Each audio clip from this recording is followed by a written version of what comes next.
এই দুনিয়াতে প্রতিটা মানুষের জীবন তাদের মাথাতে আঁকা লাল দাগের উপরে নির্ভর করে। কারণ এই দুনিয়াতে যে মানুষের মাথায় শুধুমাত্র একটি দাগ থাকে সে সব থেকে ধনী হয়, আর যে মানুষের মাথায় তিনটে দাগ থাকে সে সব থেকে গরিব হয়। এই বাচ্চাটা তিনটে দাগ নিয়ে জন্মগ্রহণ করেছিল।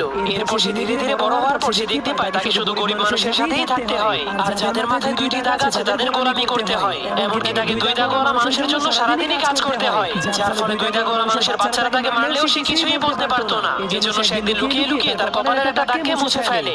এরপর কাউকে কিছু না বলেই লুকিয়ে লুকিয়ে দুই দাগওয়ালা মানুষের রুমের মধ্যে চলে যায়। কিন্তু সে ভেতরে যাওয়ার পর দেখতে পায় সব দুই দাগওয়ালা মানুষের এক দাগওয়ালা মানুষের একদমই চাকরের মতো সেবা করছে, যা দেখার পর সে অনেক অবাক হয়ে যায়। এরপর সে বুদ্ধি খাটিয়ে তার আরেকটা দাগকেও মুছে ফেলে। কিন্তু যখন দুই দাগওয়ালা মানুষেরা দেখতে পায় তার কপালে এক দাগ, তখন তারাও তার সেবা করতে শুরু করে দেয়। তখন সে জীবনের প্রথমবার এত সম্মান পেয়ে অনেক খুশি হয়ে যায়। কিন্তু তখনই হঠাৎ করে উপর থেকে একটা মেশিন চলে আসে।